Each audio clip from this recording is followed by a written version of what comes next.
What's up, mama? Today I'm sharing 3 things, count it, 1, 2, 3, I think every parent should know before beginning tummy time. Coming up.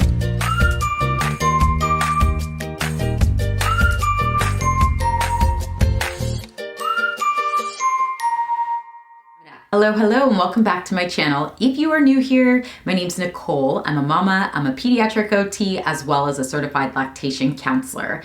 And I'm just sharing all the tips, strategies, tools to help make motherhood easier on you. So if you're into it, you're like, yes, give me all the things, do me a favor and hit the subscribe button for weekly helpful tips. So tummy time is critical to your little one's development, and I get a lot of questions about it as it's one of my most popular video topics on my channel. So today I just want to share 3 really important things to keep in mind before you start tummy time with your baby. So let's get into it. So the first thing I want to share is that tummy time does not have to be done on the floor. I think it's easy for us parents to get a fixed idea of exactly what tummy time is.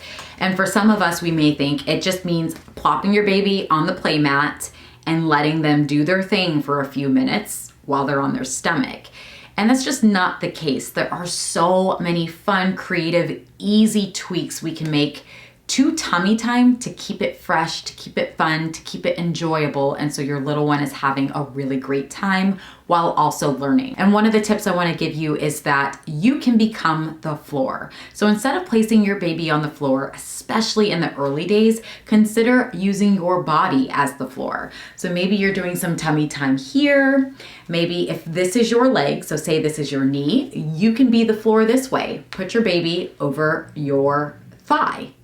Or as your baby gets a little bit stronger and they have a little bit more neck control, they can come this way over your lap. There are so many fun ways that you can use your body as the floor, and it still counts as tummy time. Now, the second thing I want you to keep in mind before you begin tummy time is that it absolutely can start from the first day of life if your baby was born healthy and full term. If this is not your baby, either because they were born prematurely or because they have medical concerns, just following up with your medical team to ensure there's no contraindications to beginning that early is my advice. You just want to make sure that they have no specific reason as to why you should wait, and they may clear you to begin from first day as well. And I've come to realize that this actually surprises some parents.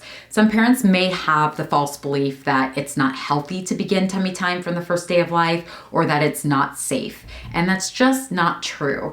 In fact, it's really important that we start super early, because when your kiddo leaves the womb, they're having to compete against gravity. Gravity is going to be pushing down on their muscles, their bones, their everything else.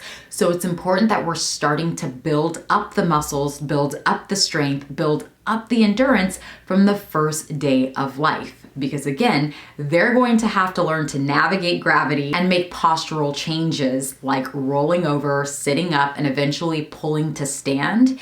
And that's going to take quite a bit of time. So the sooner we're able to give our babies opportunities to strengthen their muscles, the sooner they're going to be able to develop the skills to do important things like roll over, sit up, and eventually walk. All right, so the final thing I want you to know before beginning tummy time is that if your baby cries, it does not mean that you are a bad parent or that you are doing this wrong. I know it can be so tough to see our babies cry in tummy time. It breaks our heart because we think we're doing the right thing, and then we see them struggle and we don't want to do it. And that's why I believe it's super important to have the guidance and the tools to be able to assess why your baby is having a difficult time. Because they don't have to struggle in tummy time, but sometimes we're just not able to figure out as parents what is going on with our kiddo.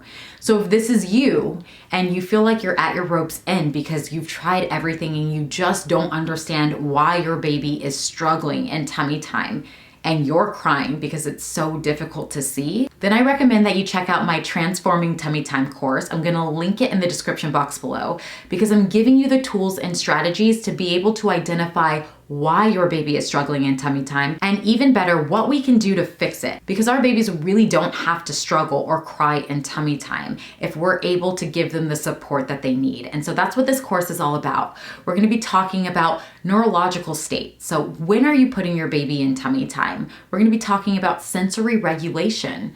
What does the environment look like when we put our baby in tummy time? Is it too much? Are they not getting enough stimulation, or are they overstimulated? And then of course, just activities to keep it fun, because what interests a 3-week-old baby in tummy time will certainly be different than what interests a 6-month-old baby in tummy time. So how can we use common items that are just lying around our house to make tummy time so much more enjoyable and to make it a bonding experience between baby and mama or dad? Again, I will pop that link in the description box below if you are interested. And I hope that these 3 tips helps to give you a fresh perspective of tummy time and what's possible. Of course, as always, if you have any questions or comments, please leave them down below. And thank you as always for hanging out with me and watching today's video. I look forward to catching you in the next one. Bye.